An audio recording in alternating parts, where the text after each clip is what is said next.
الحمد لله وكفى وسلام على عباده الذين اصطفى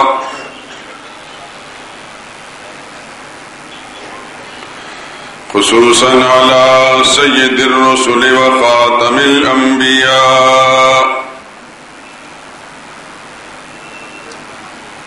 وعلى آله المجتبى وأصحابه الأتقياء.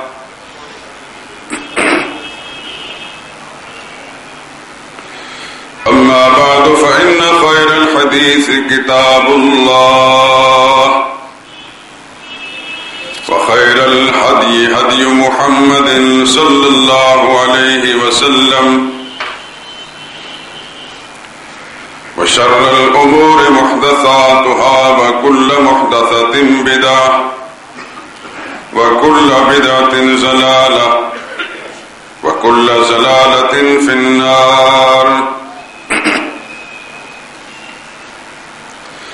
أعوذ بالله من الشيطان الرجيم. بسم الله الرحمن الرحيم.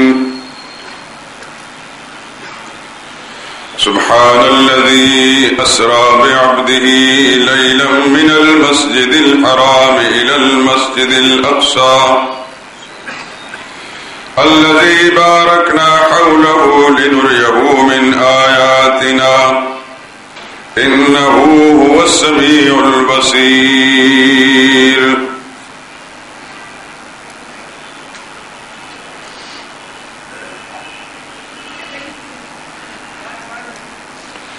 پاک ہے وہ ذات جس نے سیر کرائی اپنے بندہ خاص کو رات کے تھوڑے سے حصے میں مسجد حرام سے مسجد اقصی تک،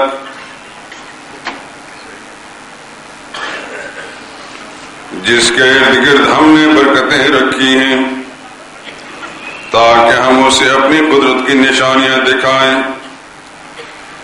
بلا شبہ وہ اللہ سننے والا اور دیکھنے والا ہے. سبحان ربک رب العزت عما یصفون وسلام علی المرسلین والحمد للہ رب العالمین.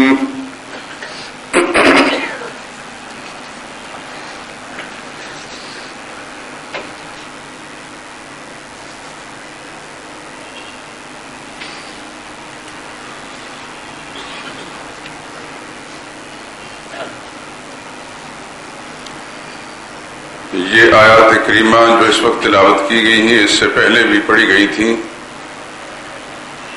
اور ان کا مقصد بھی آپ حضرات کو معلوم ہے کیوں پڑھی جاتی ہیں.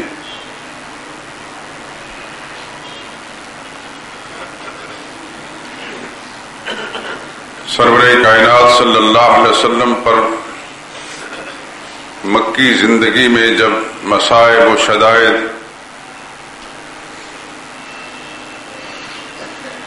کی انتہا کر دی گئی،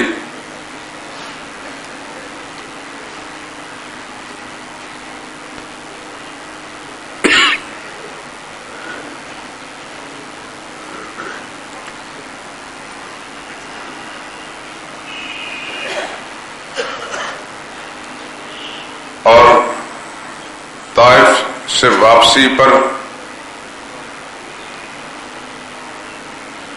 جب حضور نے یہ محسوس کیا کہ پورے شہر مکہ میں ایک آدمی بھی ایسا نہیں جو اس وقت میرا ساتھ دے سکے،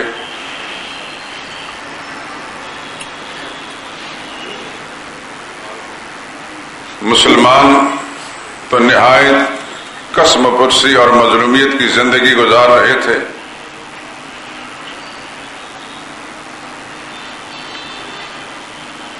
اور ان میں اتنی سکت نہیں تھی کہ کفار کا مقابلہ کر سکیں.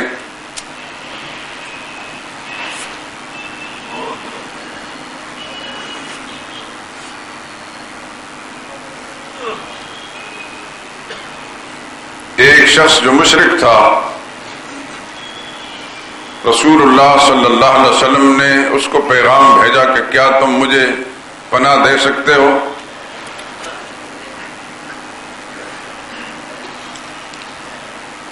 تو اس مشرک کو رسول اللہ صلی اللہ علیہ وسلم کی ستم رسیدہ حالت دیکھ کر کچھ ترس آیا، اس نے حامی بھر لی کہ ہاں، اگر آپ میری پناہ میں آنا چاہتے ہیں تو ٹھیک ہے۔ چنانچہ اس نے اپنے بیٹوں کو یہ حکم دے دیا کہ محمد صلی اللہ علیہ وسلم نے مجھ سے پناہ مانگی ہے، کیونکہ پورے مکہ میں سوائے دشمنوں کے جو بااثر لوگ ہیں وہ سب کے سب خون کے پیاسے ہیں، اور ان کے ساتھ طائف میں جو کچھ پیش آیا اس کی بنا پر مزید ان کا جسم متحمل نہیں ان مصائب و شدائد کے لیے، تو شرافت کا تقاضا یہ ہے کہ ان کو امن و امان دی جائے اور ان کا تحفظ کیا جائے۔ چنانچہ اس شخص کے تحفظ کے وعدے پر محمد مصطفیٰ صلی اللہ علیہ وسلم مکہ معظمہ واپس لوٹے۔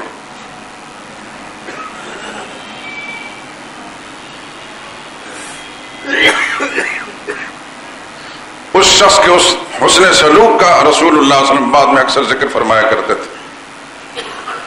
یہاں ایک بات میں آپ حضرات کو کہہ دوں، مکی زندگی میں بااثر لوگ جتنے تھے وہ سب کے سب حضور صلی اللہ علیہ وسلم کا دشمن تھے، مشرک۔ لیکن کچھ لوگ ایسے بھی تھے مشرک ہونے کے باوجود نسبی شرافت ان کے اندر موجود تھی، عقیدے کے مخالف، لیکن رسول اللہ صلی اللہ علیہ وسلم کے جان کے دشمن نہیں تھے۔ انہی لوگوں میں جو رسول اللہ صلی اللہ علیہ وسلم کے عقیدے کے مخالف تھے لیکن شریف النسب ہونے کی بنا پر رسول اللہ صلی اللہ علیہ وسلم کے جان کے دشمن نہیں تھے۔ سیدنا ابو سفیان بھی تھے حالت شرک کے اندر، اور یہ بات جو میں کہہ رہا ہوں میں اپنے طرف سے نہیں کہہ رہا، علامہ بلازری نے انصاف الاشراف کی پہلی جلد کے اندر اس کا تذکرہ کیا ہے کہ کون لوگ تھے جو رسول اللہ صلی اللہ علیہ وسلم کے خون کے پیاسے تھے مشرکین میں سے، اور کون سے ایسے تھے کہ جو رسول اللہ صلی اللہ علیہ وسلم کے جان کو نقصان نہیں پہنچانا چاہتے تھے، اور میں ابو سفیان رضی اللہ عنہ نے ذکر کیا۔ جو حضرات تحقیق کے طالب ہوتے ہیں ان کو میں نے اشارہ دے دیا، چاہیں گے تو میں حوالہ دکھا دوں گا۔ انہی میں سے یہ شخص بھی تھا۔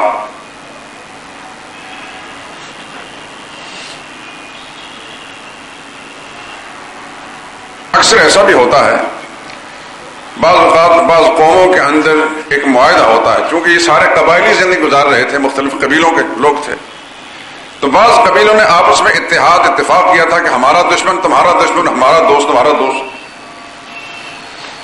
وہ معاہدے سے نکل نہیں سکتے تھے۔ اور کچھ لوگ قبیلوں والے ایسے بھی تھے جو کسی معاہدے میں شامل نہیں تھے، جو معاہدہ میں شامل نہیں ہوتے تھے پھر وہ جرأت کا مظاہرہ کرتے تھے، جو ان کے دل میں آتا تھا وہ کرتے تھے۔ انہی میں سے یہ شخص بھی تھا۔ اس کا معاہدہ ابو جہل کی پارٹی کے ساتھ نہیں تھا،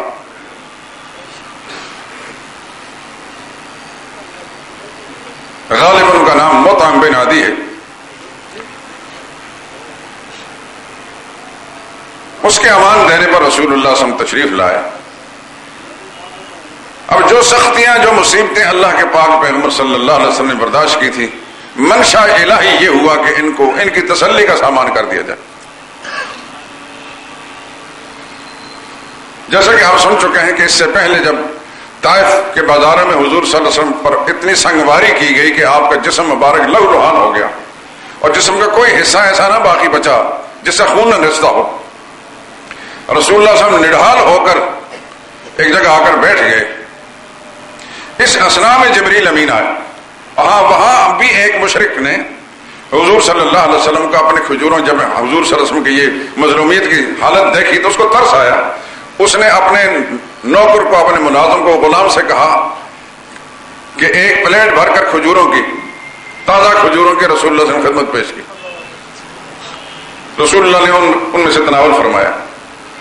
یہ وہ لوگ ہیں کہ مشرک ہونے کے باوجود کوئی نسلی شرافت موجود تھی۔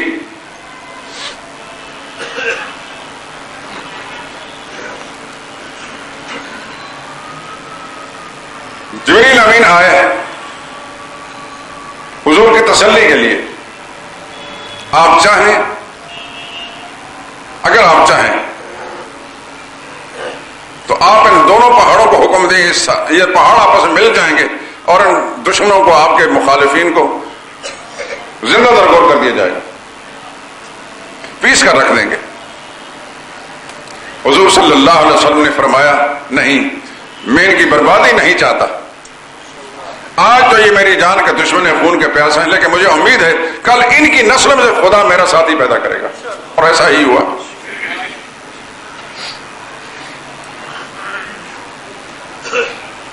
پھر مزید تسلی کے رسول اللہ صلی اللہ علیہ وسلم کو فرمایا گیا کہ اس درخت کو حکم دیں، وہ چل کر آپ کے پاس آئے گا۔ وہ درخت آیا اور پھر واپس چلا گیا۔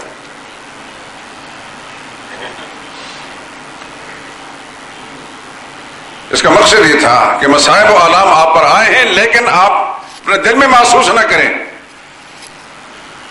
کہ آپ کا موقف سچا نہیں، موقف آپ کا سچا ہے۔ یہ درختوں کا آنا آپ کے حکم کی تعمیل کرنے اس بات دلیل ہے کہ آپ کا موقف سچا ہے۔ رہی مصیبتیں تو یہ سب انبیاء کرام پر آئی ہیں، اس راستے میں جو چلتا ہے اس پر مصائب آتے ہیں۔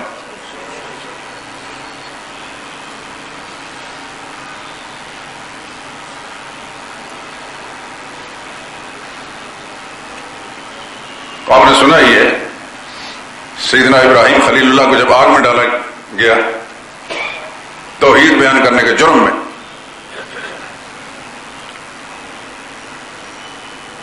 تو آگ میں گرنے سے پہلے خدا کا فرشتہ جبریل امین آ کر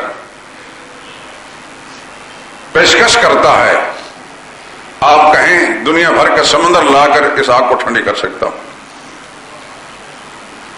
لیکن پیغمبر کی استقامت پر قربان جائیں، اس کے ایمان کی سلامتی پر قربان جائیں۔ فرمایا آپ اپنی مرضی سے آئے ہو یا اللہ نے بھیجا ہے؟ کہنے کہ اس موقع پر اپنی مرضی سے آئے ہو، یہ منظر مجھ سے دیکھا نہیں جاتا۔ فرمایا اما الیک فلا،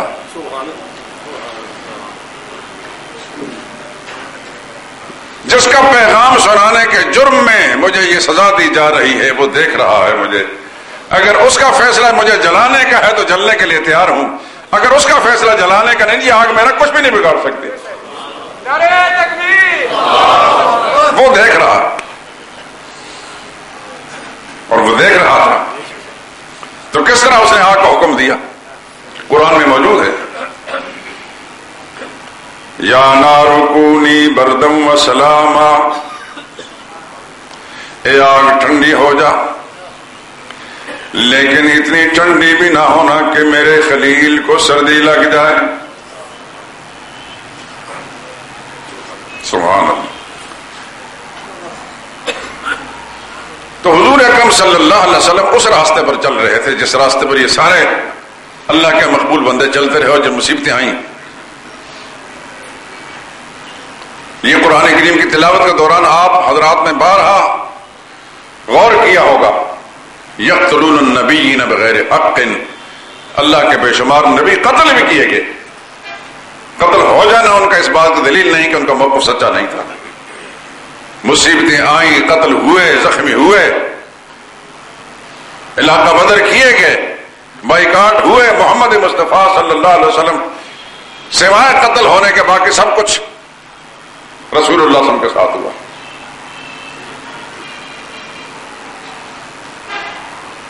پھر کسی موقع پر انشاءاللہ وہ دعا بھی سناؤں گا جو طائف کی مظلومیت کے بعد اللہ کے پیغمبر نے، اس کا ایک ایک لفظ مظلومیت کی داستان ہے۔ منشا الہی یہ ہوا کہ اپنے پیغمبر کے تسلی کے لیے جب ان کے ساتھ وہ معاملہ کیا جائے کہ سارے غم بھول جائیں، اور یہ آیات کریمہ جو اس کو میں نے تلاوت کی ہیں در حقیقت اسی کی ترجمانی کر رہی ہیں۔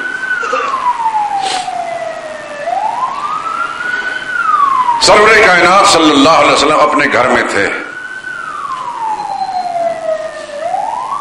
یا خانہ کعبہ میں،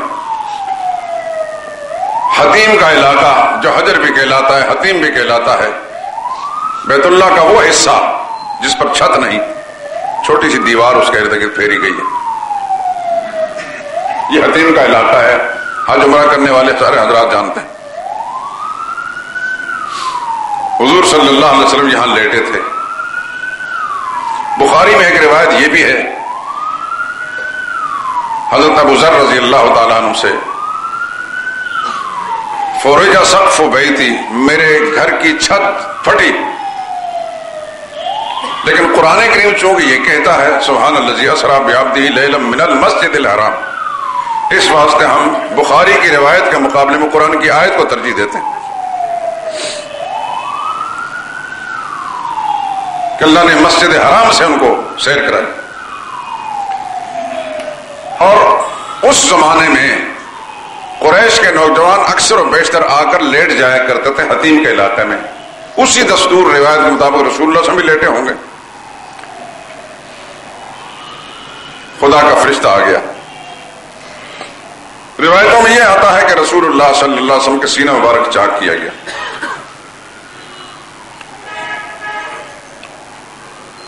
جنت سے لائی گئی ایک تشت، ایک پلیٹ جو سونے کی تھی، اس میں رکھا اور زمزم سے اس کو دھویا، دھو کر پھر اپنی جگہ فٹ کر دیا گیا۔ یہ سارے کام چونکہ معجزانہ تھے اور اللہ کا حکم مطابق تھے، اس واسطے اس کو ان باتوں کو سننے کے بعد موجودہ حالات، اپنے دور کے حالات پر قیاس نہ کیا جائے کہ سینے جب چاک ہوتا ہے تو کتنی تکلیف ہوتی ہے، کتنا ٹائم لگتا ہے، یہ سب اللہ کی مرضی کے مطابق تھا۔ علماء یہ لکھتے ہیں کہ اس موقع پر رسول اللہ صلی اللہ علیہ وسلم کے سینے مبارک کو چاک کرنے کا مقصد یہ تھا اور اس کو دھونے کا مقصد یہ تھا کہ ان کو عالم بالا میں لے جایا جا رہا تھا، اور عالم بالا کے جو حالات اور معاملات ہیں ان کا تحمل اور برداشت کا مادہ ان کے اندر پیدا ہو سکے، اور دنیا میں رہتے ہوئے ایک انسان کے وجود کے اندر دنیاوی جو اثرات ہوتے ہیں ان اثرات کو صاف اور پاک کر کے آپ کے قلب مبارک کو عالم بالا کے سیر کے لیے جو ہے اس کے برداشت کرنے کے لیے بنایا گیا۔ سرور کائنات صلی اللہ علیہ وسلم کو جبریل امین اپنے ساتھ، کتاب میں بہت کچھ لکھا ہے، کئی باتیں درست ہیں، کئی باتیں افسانے ہیں، وہ ساری باتیں جو سناؤں تو میرا خیال ہے یہی اسی کو سناتے سناتے کئی ہفتے لگ جائیں گے۔ بعض روایتوں میں آتا ہے کہ جبریل امین اپنی پر بٹھا کر رسول اللہ صلی اللہ علیہ وسلم کو لے گئے، بعض میں آتا ہے کہ ایک براق لایا گیا، ایک جانور جو گھوڑے سے چھوٹا تھا، گدھے سے بڑا تھا، لیکن اتنا تیز رفتار تھا کہ منتہا نظر جہاں تک اس کی نظر پڑتی تھی وہاں کا قدم پڑتا تھا۔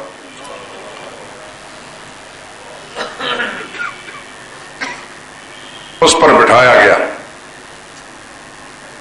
اور محمد مصطفیٰ صلی اللہ علیہ وسلم کو رات کے مختصر سے حصے میں وہاں سے بیت المقدس لے جایا گیا۔ علماء نے لکھا ہے کہ مکہ معظمہ سے بیت المقدس تک اونٹ کا سفر 40 دنوں کا سفر ہے۔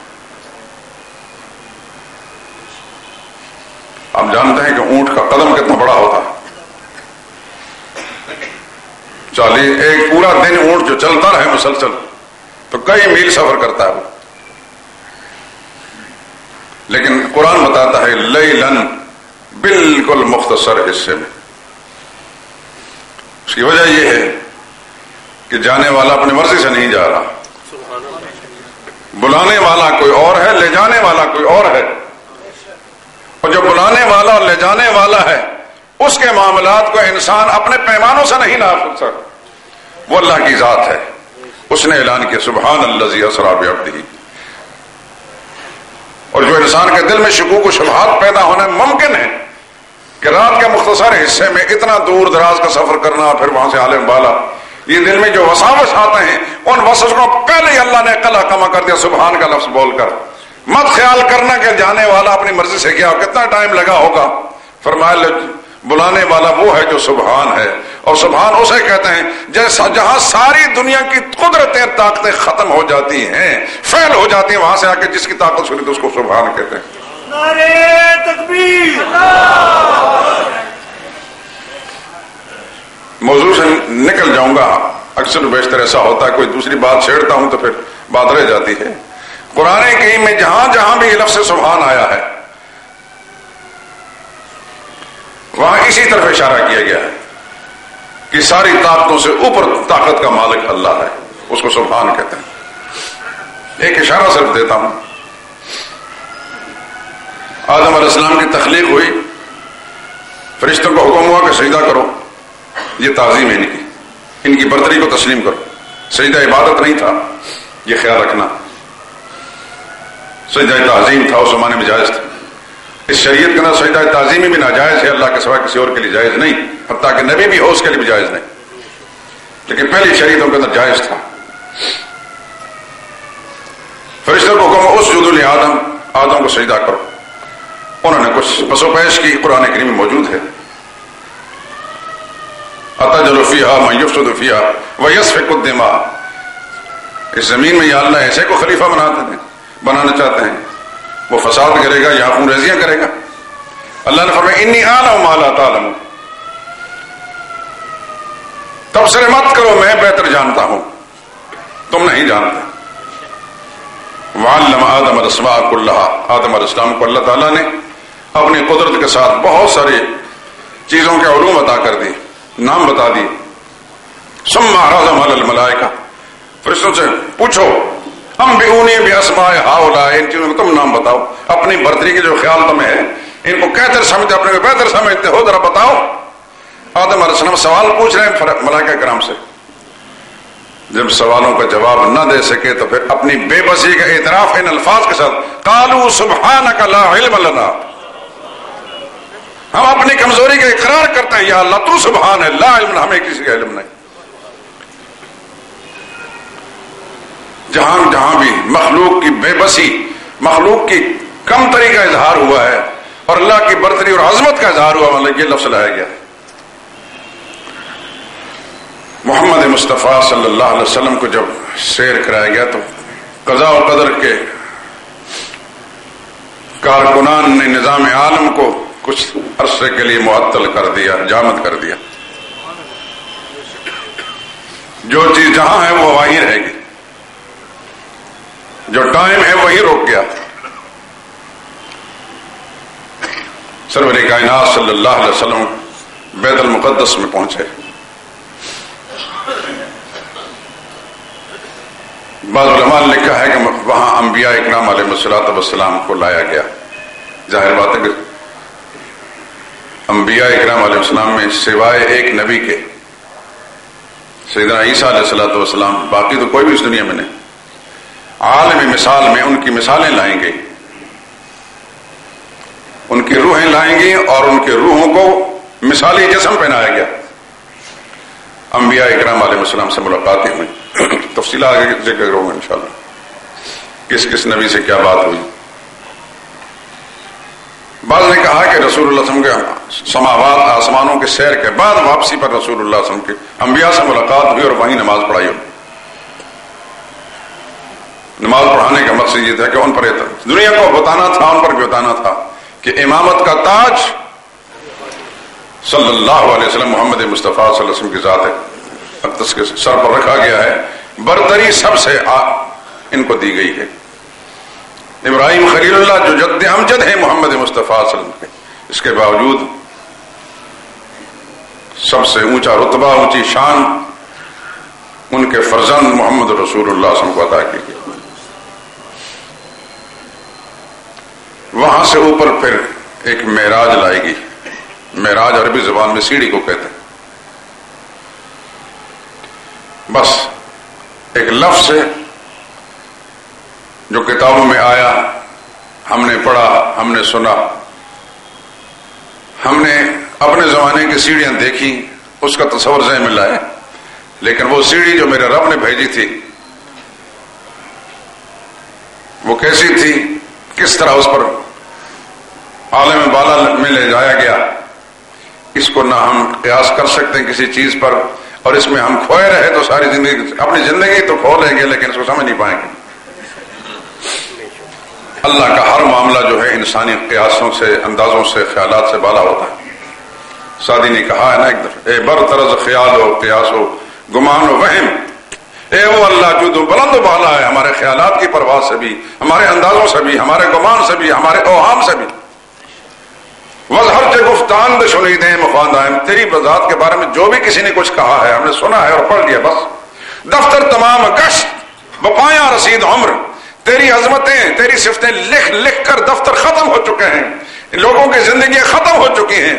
ماں ہم چنان در اول وصف تماندائم، ہم تو تیری صفات کا بھی دیباجہ بھی نہیں لکھ پائے. اور قرآن کریم نے بھی اس طرف اشارہ کیا، وَلَوْ أَنَّ مَا فِي الْأَرْضِ مِنْ شَجَرَةٍ أَقْلَامٌ، اگر زمین کے دامن میں اگنے والے سارے درختوں کی قلمیں بنا لی جائیں. یہ اللہ خود اعلان کر رہا.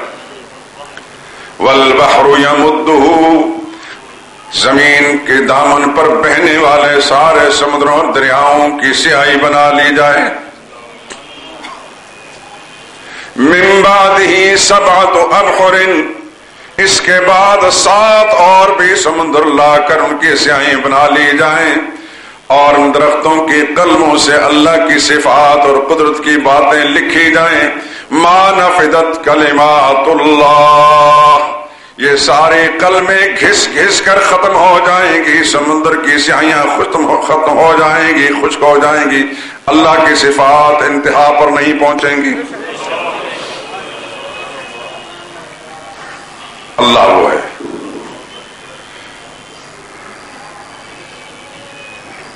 ایک دعا مانگا کریں، اللہ ہم سب کو، ہم سب کے دل و دماغ میں اپنی عظمت کا نقشہ بٹھا دے کہ ہم اتنا تو کم از کم پہچانیں کہ اللہ کتنے عظیم ہے. اتنی سوچ تو ہماری بن جائے کہ اللہ تیری عظمت کیسی ہے. صحیح بات میں کہتا ہوں دوستو، میرے سمیت ہم سب، اللہ کی عظمت کا نقشہ ہمارے دل و دماغ سے ختم ہوا ہے. اس واسطے ہم ایسی سی بغاوتیں کرتے، ایسی شرارتیں کرتے ہیں کہ اللہ مان بناتی. اللہ کی عظمت جس انسان کے دل میں ہوتی ہے وہ کبھی اللہ کی سرکشی اور نافرمانی اور بغاوت میں نہیں ہوتا. اللہ کی عظمت پہچاننے والے انبیاء کرام علیہ السلام تھے. یہ اللہ کی عظمت تھی کہ اللہ کے نام پر قربان ہو رہے ہیں، زخمی ہو رہے ہیں، لہو لعان ہو رہے ہیں، وطن سے بے وطن ہو رہے ہیں. کہتے سب کچھ گوارا ہے، اپنے محبوب کی ناراضگی گوارا نہیں. در حقیقت ان کے دل پر اللہ کی عظمت کا نقشہ تھا. پھر جتنا بھی کسی کے ساتھ، کسی کے نبی کے ساتھ قرب رہا ہے، جتنا بھی کوئی پیغمبر کے ساتھ قریب رہا ہے، اسی درجے میں اللہ کی عظمت اور اللہ کی معرفت اس کو حاصل رہی.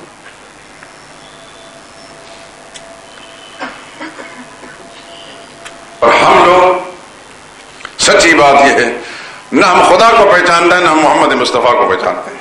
ایک نام ہے جو ہم رسمی طور پر لیتے ہیں، نہ نبی کی محبت ہے ہمارے دلوں میں. صاف کہتا ہوں، ہم سب یہ جتنے بھی لمبے چوڑے نعرے بولنے والے، یہ سب کے سب خالی خولی ہیں. اپنے آپ کو دھوکہ رہے ہیں، اپنے جیسے دوسرے انسانوں کو دھوکہ دے رہے ہیں. نبی کی عظمت اور محبت ہو تو پھر نبی کی ادائیں اس کی زندگی میں نہ ہو. نبی کی عظمت ہو اور نبی کی تعلیم کا دعویٰ، اس کا کاروبار نہ ہو، اس کی معیشت نہ ہو، اس کی معاشرت نہ ہو، اس کا رہن سہن نہ ہو. وہ کیسا کلمہ پڑتا ہے محمد مصطفیٰ صلی اللہ علیہ وسلم کا. ہم در حقیقت اپنے آپ کو دھوکہ دیتے ہیں، خود فریبی کا شکار ہیں. فارسی کی کسی شاعر نے بڑی خوبصورت بات، زنہار ازاں قوم نباشی کہ فریبند، حقرا بسجودے و نبیرا بدرودے. خبردار اس قوم کا فرد نہ بننا جو دھوکہ دیتے ہیں خدا کو بھی، محمد مصطفیٰ کو بھی. خدا کو دھوکہ دیتے ہیں سجدوں کے ذریعے سے، سجدے کر کر کے. محمد مصطفیٰ کو دھوکہ دیتے ہیں درود پڑھ پڑھ کر.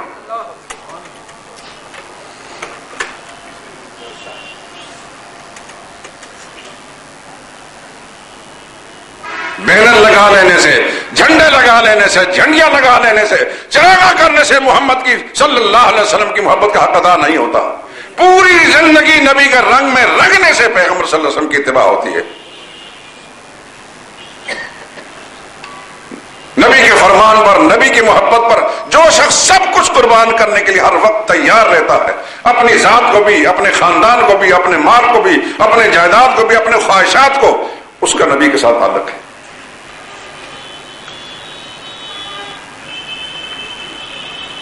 نمونے کے طور پر ایک بات عرض کرتا ہوں، مکہ کا ایک شہزادہ اس لیے کہہ رہا ہوں کہ اتنا امیر زادہ نوجوان، اتنا لاڈلا کہ جو کپڑا، جو لباس، جو جوڑا ایک دفعہ ایک دن زیب تن کرتا تھا، اگلے دن اس کے بعد دوبارہ نہیں پہنتا تھا، اتنا امیر تھا، جس کے کپڑے دھل کر ڈرائی کلین ہو کر شام سے آیا کرتے تھے۔ ماں کا ایسا لاڈلا مصعب بن زبیر، مصعب بن عمیر رضی اللہ تعالی، نام تو سنا ہوگا، پڑھا ہوگا۔ مصعب، کہیں کسی صحابہ کے تذکرے پر اگر کسی نے صحیح کتاب لکھی ہے تو ان کا تذکرہ پڑھ لینا۔ مکہ شہر کا وہ بانکا جوان، جس کا حسن و جمال، اس کی جوانی قابل رشک، اور جس کا بن ٹھن کر باہر نکلنا، جس گلی سے گزر جایا کرتا تھا کافی دیر تک گلی میں خوشبو کی خوشبو محسوس ہوتی تھی، وہ نظر نہیں آتا تھا، لوگ کہتے تھے ادھر سے مصعب گزرا ہے اس لیے ساری گلیاں خوشبودار ہیں۔ لیکن جب اس نے محمد رسول اللہ پڑھ لیا، لا الہ الا اللہ محمد رسول اللہ پڑھ لیا، تو پھر اس کو اپنی وہ ساری شہزادگی والی زندگی، وہ ساری سہولتیں، آسائشیں اس کو چھوڑنی پڑی۔ جب ماں کو پتا چلا، ماں ناراض ہو گئی، لیکن یہ کچا ایمان والا نہیں تھا، پکا ایمان والا تھا۔ اس نے سمجھا کہ میری ناراضگی، یہ ایسا لاڈلا بیٹا ہے، یہ میری ناراضگی برداشت نہیں کرے گا۔ اس نے کہا یہ سب کچھ میں برداشت کر سکتا ہوں، محمد رسول اللہ سے غداری نہیں کر سکتا۔ ماں نے یہ سن کر پھر ان کو قید کر دیا، کھانا پینا بند کر دیا۔ انہوں نے کہا یہ سب کچھ گوارا ہے، رسول اللہ سے بے وفائی منظور نہیں۔ کپڑے دینے چھوڑ دیے، میلے کچیلے کپڑے، خوشبوئیں رہ گئی، کپڑے رہ گئے، بالآخر گھر سے نکل گئے، محمد مصطفیٰ صلی اللہ علیہ وسلم کی خدمت میں پہنچے۔ اللہ اکبر، خدایا ایسا ایمان نصیب کر۔ حضور نے فرمایا یہ نوجوان کچھ کر گزرنے والا ہے۔ حضور نے فرمایا جاؤ مدینہ والوں کو قرآن پڑھاؤ، اسلام کی تعلیم دو۔ مکہ سے بھیجا، مدینہ طیبہ پہنچ گئے، کچھ بھی نہیں، وہ تن کے کپڑے ہیں، کب تک وہ ستھرے رہیں گے؟ اور جب اس کے بعد محمد رسول اللہ صلی اللہ علیہ وسلم ہجرت فرما کر مدینہ طیبہ پہنچے، مصعب بن عمیر بھی سامنے آئے، جسم پر چیتھڑے تھے پھٹے ہوئے۔ اللہ کے پیغمبر دیکھ کر رو گئے۔ اسلام کی خاطر اس وقت اتنی قربانی دی اس نوجوان نے۔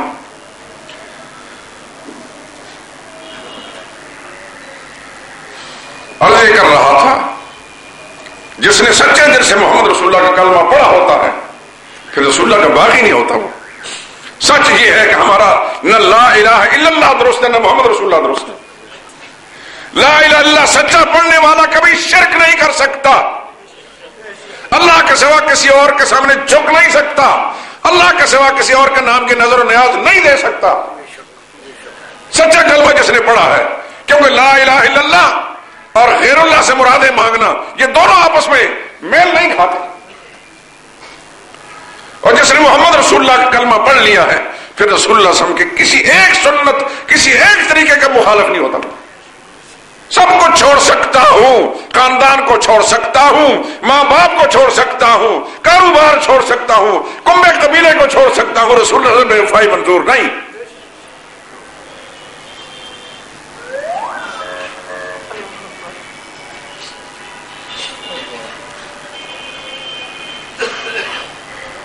عرض یہ کر رہا تھا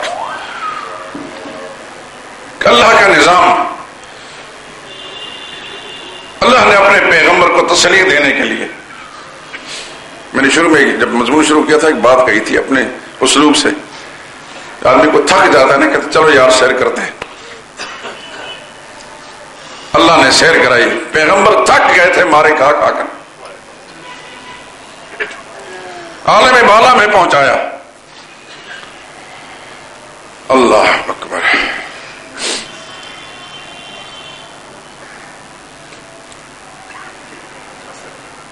یہاں پر مضمون کو میں روکتا ہوں, پھر انبیاء کرام سے جو ملاقاتیں ہوتی ہیں اس کو موقوف کرتا ہوں. اس حوالے سے رسول اللہ صلی اللہ علیہ وسلم کے معراج کے حوالے سے کچھ جھوٹ, فریب, دھوکے, جھوٹی باتیں ہمیں سنائی گئی, ہماری کتابوں میں داخل کی گئی. آپ حضرات نے بھی قصے پڑھے ہوں گے. اچھے اچھوں نے, میں نام نہیں لوں گا, کہ دنیا سے چلے گئے بڑے بڑے لوگ, ہم ان کی جوتیوں کے خاک میں برابر بھی نہیں, اتنے بڑے بڑے لوگ, لیکن ان سے بھی ایسی غلطیاں ہوگی. سرور کائنات صلی اللہ علیہ وسلم کے معراج کے معاملے میں کہا جاتا ہے حضور صلی اللہ علیہ وسلم اس برات ام ہانی کے گھر تھے. جانتے ہو ام ہانی کون ہے؟ اکثر نہیں جانتے. ام ہانی سیدنا علی رضی اللہ تعالیٰ کی ہمشیرہ تھی, ابو طالب کی بیٹی تھی, محمد مصطفیٰ صلی اللہ علیہ وسلم کی چچا زاد.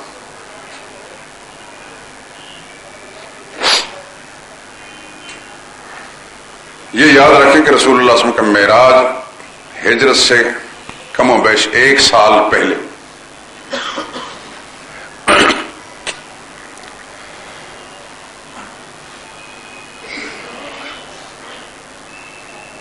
اور یہ جھوٹی کہانی ہماری سیرت کی وہ معروف مشہور کتاب جس کو سیرت ابن ہشام کہتے ہیں عربی زبان میں, میرے پاس کتاب موجود ہے,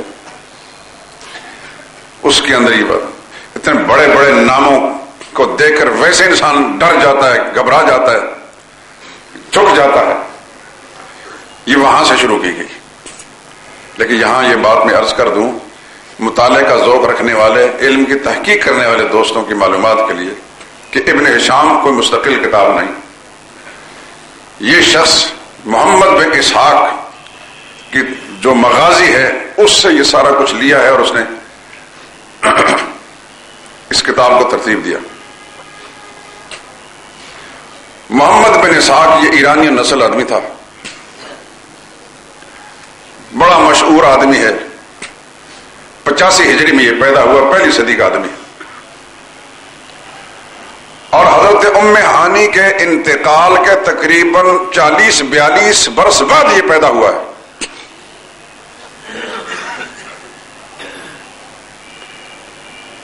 اور یہ کتاب جو اس نے مغازی لکھی تقریباً 100 سال بعد میں لکھی, ان کی وفات کے بعد. ام ہانی رسول اللہ صلی اللہ علیہ وسلم کی چچا زاد تھی, لیکن جب حضور صلی اللہ علیہ وسلم کا معراج ہوا ہے اس وقت وہ مسلمان نہیں تھی.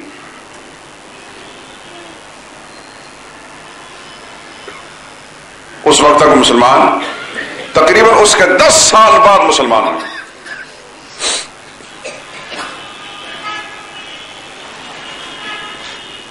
جب مکہ معظمہ فتح ہوا ہے, ام ہانی اس وقت خود بھی مسلمان نہیں تھی, اور ایک ایسے شخص کی بیوی تھی جو حضور کے خون کا پیاسا تھا. ابو جہل کے خاندان کا آدمی, اس کا نام حبیرہ تھا. اتنا موذی رسول, ایذا پہنچانے والا شاعر تھا, اپنے ہاتھوں سے بھی رسول اللہ صلی اللہ علیہ وسلم کو تکلیف پہنچاتا تھا, اپنی شاعری کے ذریعے سے بھی رسول اللہ صلی اللہ علیہ وسلم کی بدگوئی کر کر کے حضور کو اذیت پہنچاتا تھا. یہ ابو طالب کا بڑا داماد تھا, اور اتنا سخت دشمن تھا کہ جب مکہ معظمہ فتح ہوا تو کئی مشرکین کو اللہ تعالیٰ نے ہدایت دے دی, چاروں ناچار مسلمان بھی ہو گئے. ان میں سے ام ہانی بھی مسلمان ہوئی, لیکن ان کا یہ شوہر حبیرہ اتنا سخت قسم کا دشمن تھا, وہاں سے یہ نجران کے علاقے میں بھاگ گیا اور اسی کفر کی حالت کے اندر وہیں مردار ہوا۔ جب حضور صلی اللہ علیہ وسلم کو معراج ہوئی تو اس وقت ام ہانی مخزومیوں کے محلے میں رہتی تھی اپنے شوہر کے ساتھ، اپنے بچوں کے ساتھ۔ حضور اکرم صلی اللہ علیہ وسلم اپنا گھر چھوڑ کر جس گھر کے اندر ان کی اہلیہ حضرت سودا بھی رضی اللہ تعالیٰ عنہ تھی، حضرت خدیجہ کا انتقال پہلے ہو گیا تھا، حضرت خدیجہ کے بعد حضرت سودا حضور صلی اللہ علیہ وسلم کی بیوی تھی، دو بیٹیاں حضرت فاطمہ رضی اللہ تعالیٰ عنہ اور حضرت ام کلثوم رضی اللہ تعالیٰ عنہ، دونوں بیٹیاں موجود تھیں۔ اپنے گھر کو چھوڑ کر، اپنی بیوی کو چھوڑ کر، اپنی بیٹیوں کو چھوڑ کر، اپنے اس دشمن کے گھر میں جا کر جو رسول اللہ کے خون کا پیاسا ہے اور مسلمان نہیں، مخزومیوں کے محلے میں رسول اللہ صلی اللہ علیہ وسلم جا کر کیا کر رہے تھے؟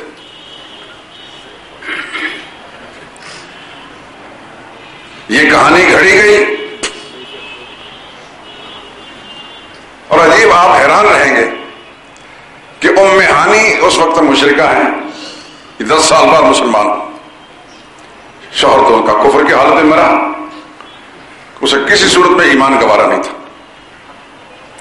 کہانی گھڑنے والوں نے یہ گھڑی کہ یہاں سے جو رسول اللہ صلی اللہ علیہ وسلم معراج ہوئی تو اس وقت حضور صلی اللہ علیہ وسلم ام ہانی کے گھر تھے۔ کہانی یہ گھڑی گئی، ام ہانی یہ کہتے ہیں کہ رسول اللہ صلی اللہ علیہ وسلم اس رات ہمارے گھر سوئے، صبح نماز کے لیے اٹھے، حضور نے نماز پڑھی اور ہم نے بھی نماز پڑھی۔ مسلمان 10 سال کے بعد ہوتی ہے، ہم نے بھی نماز پڑھی،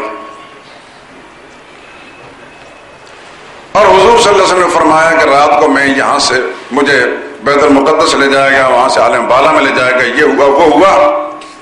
اب اس ساری صورتحال کو میں لوگوں کے سامنے بیان کرتا ہوں تو میں نے حضور صلی اللہ علیہ وسلم کی چادر مبارک پکڑ لی، یا رسول اللہ ایسا نہ کریں، لوگ آپ کے دشمن بن جائیں گے، مزید دشمن ہو جائیں گے، مخالفت کریں گے۔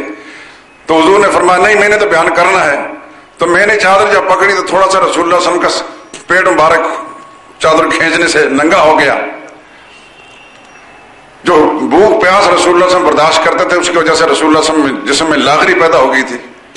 یہ کہانی گھڑی گئی اور آپ حیران رہیں گے، خدا کی قسم کھا کر کہتا ہوں کہ بڑے بڑوں نے بغیر سوچے سمجھے اپنی کتابوں میں لکھ دیا۔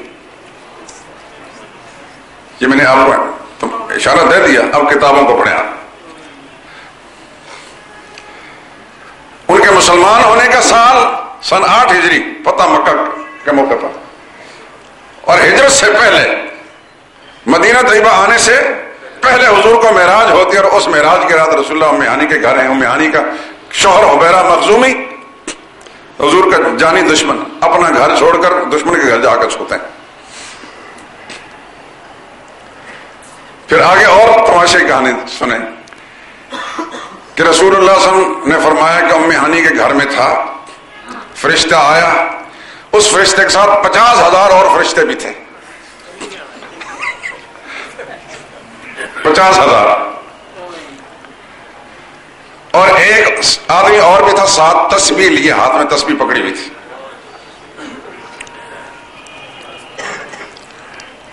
وہاں سے مجھے لے جایا گیا،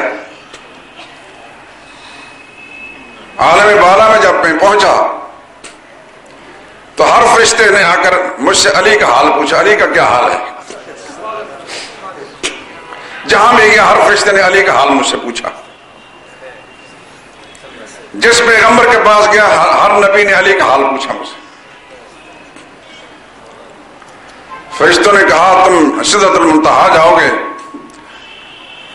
وہاں پر نامہ نوری کے اندر علی کا نام، ان کی اولاد کا نام لکھا ہے، اور ہم سے اللہ تعالیٰ نے یہ عہد و پیمان لیا ہے، ہر جمعے کے روز وہ عہد و پیمان ہم سے یاد کرایا جاتا ہے۔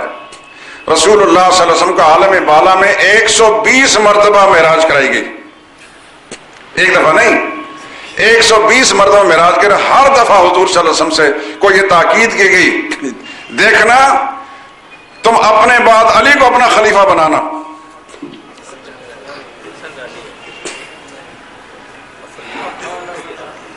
میں نے آپ کو اپنے نور سے پیدا کیا ہے اور آپ کے نور سے علی کو پیدا کیا، اور علی کو اپنا خلیفہ بنانا، اور اپنی بیٹی فاطمہ کا نکاح علی کے ساتھ کر دینا۔ 120 مرتبہ عالم بالا میں حضور صلی اللہ علیہ وسلم کو صرف اس کام کے لیے بلایا گیا. اور باقر مجلس نے تو یہاں تک کہا کہ جتنی دفعہ بھی حضور عالم بالا کے نماز روزے کی اتنی تاکید اللہ نے نہیں کرائی جتنے علی کی خلافت اور ولایت کے بارے میں تاکید کی. یہ کہانی ام ہانی کے گھر سے گھڑی گئی اور پھر عالم بالا کے اندر بھی. پھر مزے کی بات یہ کہ جب میں سدرۃ المنتہا کے پاس پہنچا دیکھا علی وہاں کھڑے ہیں. میں نے پوچھا علی یہاں کیا کر رہے ہیں؟ مجھ سے پہلے آ گئے. جبریل امین نے کہا نا یہ علی نہیں ہے، یہ ایک فرشتہ ہے، فرشتے کو علی کی شکل دی گئی ہے اس لیے کہ ملائکہ کرام علی کے دیدار اور زیارت کرنے کے لیے بےتاب رہتے ہیں، تو اللہ تعالیٰ نے فرشتے کو علی شکل بنا دیا تاکہ اس کو دیکھو تو علی کی زیارت ہوتی رہے گی.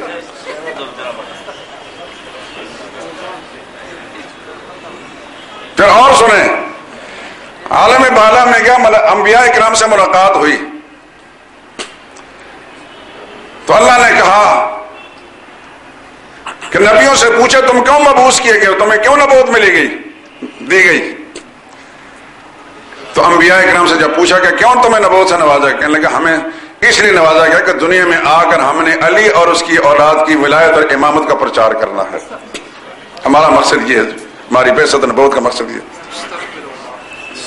مزید سنیے گپیں.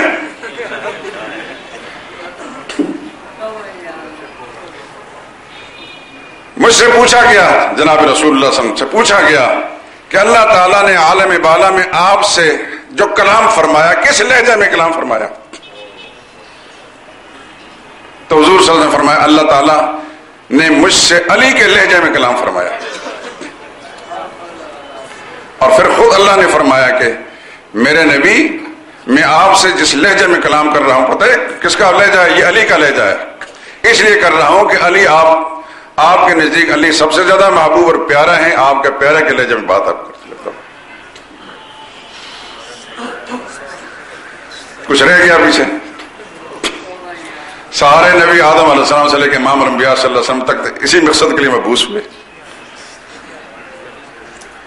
120 مرتبہ رسول اللہ صلی اللہ علیہ وسلم کو معراج کرائے گی اور ہر دفعہ اوپر لے جایا گیا تو ایک ہی بات کی تاکید کی کہ یہی کام آپ نے کرنا ہے، یہی کام کرنا ہے، یہی کام کرنا.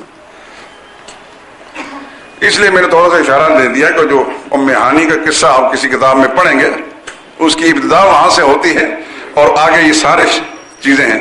اکثر ہمارے سیرت نگار ڈرتے ڈرتے یہ باتیں نہیں لکھتے، یہ جو میں نے باتیں سنائی ہیں لیکن کتابوں کے اندر موجود ہیں. ناسخ التواریخ شیعہ کی کتاب ہے، اس میں حیات القلوب شیعہ کی کتاب، اس کے اندر یہ سارے افسانے موجود ہیں. چونکہ میں نے صرف قصہ نہیں بیان کرنا، سچ اور جھوٹ کا امتیاز بھی کرنا ہے الحمدللہ العظیم، ورنہ کب کی ساری باتیں ختم ہو چکی ہوتی. میرا مشن یہ ہے کہ مسلمانوں کا عقیدہ درست رہے، سچ سچ ہو اور جھوٹ جھوٹ. اشارات اکثر میں کر دیتا ہوں چونکہ آپ حضرات کے پاس ساری کتابیں ہوتی نہیں، لیکن بوقت ضرورت جو شخص حوالہ دیکھنا چاہے تو اس بندہ ناکارہ کے پاس حوالہ دیکھ سکتا ہے.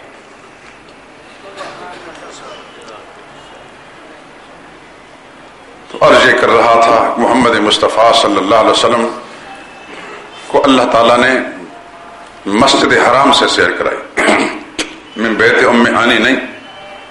قرآن کیا کہتا ہے؟ سبحان الذی اسریٰ بعبدہ من المسجد الحرام. اللہ ڈرتا نہیں تھا کہ بعد میں لوگ اعتراض کریں گے. من المسجد الحرام الی المسجد الاقصی، سیر کرائی اپنے بندہ خاص حضرت محمد مصطفیٰ صلی اللہ علیہ وسلم کو مسجد حرام سے مسجد اقصی تک. کیوں سیر کرائی؟ لنریہ من آیاتنا، تاکہ اپنی قدرت کے ہم بہت سارے نمونے دکھیں. جبریل امین جب مجھے لے کر گئے تو ایک جگہ پہنچے، وہاں بے شمار کھجوروں کے درخت تھے. فرمایا اترو اور یہاں 2 رکعت نماز نفل پڑھو. میں اترا، حکم کی تعمیل ہوئی، نفل پڑھے. پوچھا پتہ ہے یہ کون سی جگہ ہے؟ فرمایا یہ وہ جگہ ہے، اس کا نام یثرب ہے. آج آئندہ آپ کو آپ کی قوم نکالے گی اور آپ نے یہیں آ کر اپنا ٹھکانہ بنانا ہے، اس کا نام مدینہ النبی صلی اللہ علیہ وسلم.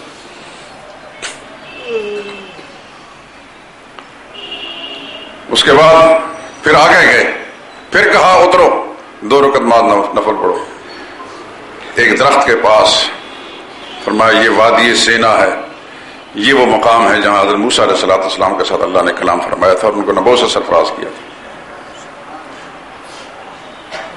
علی ھذا القیاس اور بہت ساری باتیں انشاءاللہ آئندہ زندگی نے ساتھ دیا تو آپ حضرات کے ساتھ گفتگو ہوگی اور اس کی تفصیل بیان کروں گا۔ سبحانک اللہم و بحمدک اشہد ان لا الہ الا انت۔ ایک کتاب ہے، اصل میں عربی کتاب تھی، عرب ہمارے پاکستان کے ایک عالم مولانا محمود احمد غضنفر نے اس کا ترجمہ بڑا خوبصورت انداز سے کیا ہے۔ علماء صحابہ رضی اللہ عنہم، میدان علم کے نامور علماء صحابہ کرام کا دلکش، دلنشین اور مستند تذکرہ ہے، یہ حضرات کو بعد سے مل جائے گی۔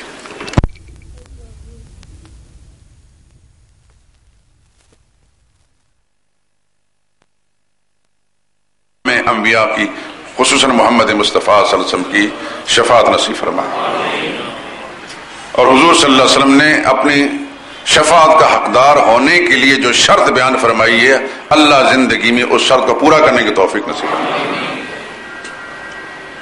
اللہ شرک سے بچائے، عملی شرک ہو یا اعتقادی شرک ہو، کسی بھی پہلو سے شرک والا عمل یا اللہ ہمارے خاندان، ہمارے بچوں میں، ہمارے گھرانوں میں، ہمارے احباب میں، ہمارے دوست احباب میں یا اللہ کہیں بھی شرک کا جراثیم داخل ہو۔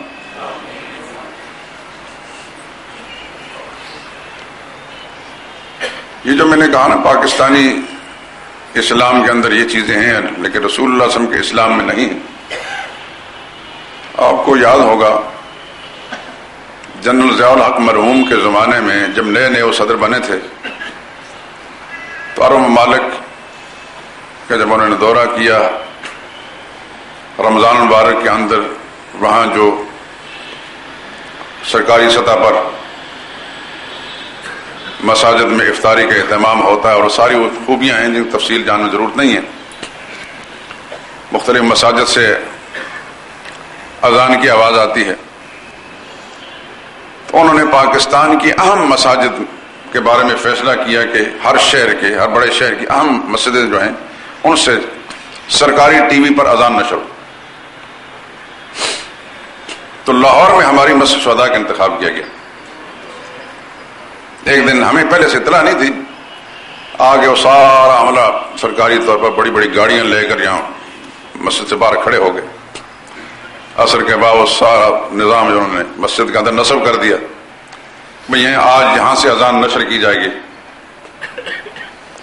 ہمارے ہاں ایک مؤذن تھے، غالباً چترال کے رہنے والے تھے، اذان تو خیر وہ ٹھیک پڑھتے تھے لیکن یہ ہے کہ وہ ان کی آواز اتنی جاذب نہیں تھی کہ وہ پورے ملک کے لوگوں کو سنائی جائے، تو وہ ویسے گھبرا بھی گئے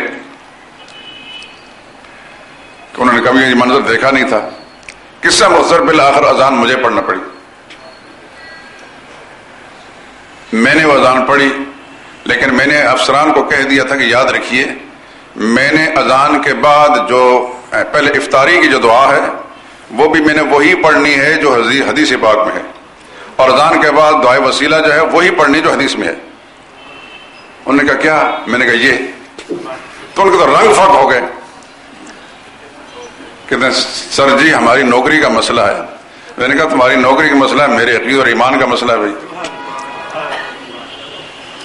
لیکن میں یقین دلاتا ہوں کہ تمہاری نوکری نہیں جائے گی انشاءاللہ، میں اللہ کی رحمت سے کہتا ہوں۔ بہت پریشان، بالکل وہ کانپنے لگے۔ میں نے کہا سوال نہیں پیدا ہوتا کہ میں خود ساختہ قسم کی بناوٹی قسم کی دعا جو افطاری کے وقت پڑھی جاتی میں پڑھوں، اگر آپ کو پسند نہیں تو لے جائیں اپنی یہ مشینری کسی اور جگہ نصب کر لیں۔ اب اس وقت کہاں لے جا سکتا تھا؟ قصہ مختصر یہ کہ افطاری کی دعا بھی میں نے وہی پہلی مرتبہ پاکستان کی سرزمین کے اندر وہ دعا گونجی ٹی وی سے، اللہم لک صمت وعلی رزقک افطرت۔ آپ نے تو لمبی چوڑی دعائیں یاد کر رکھی ہیں لیکن وہ سب بناوٹی ہیں، حدیث میں نہیں ہیں۔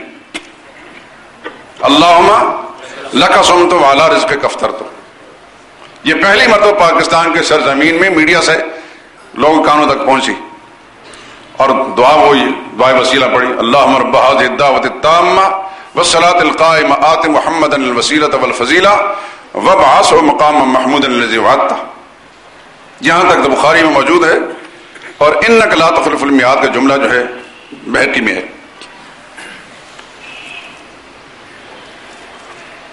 کاش ہمارے پاکستان کے علماء تھوڑا سا ہمت کا مظاہرہ کرتے اور ان چیزوں کی نشاندہی کرتے اپنے عوام کے سامنے۔ ہمیں، میرے جیسے جو لوگ ہیں نا، ہمیں اس بات کی فکر ہوتی ہے کہ ہمارے عقیدت مندوں کی تعداد نہ گھٹ جائے، ہمارے ساتھ مصافحہ کرنے والے، ہمیں اچھی نظر سے دیکھنے والے جو ہیں ان کی تعداد نہ کم۔ یہ ایک مرض ہے میرے جیسے مولویوں کے اندر۔ اللہ تعالیٰ سے دعا کریں اللہ تعالیٰ میرے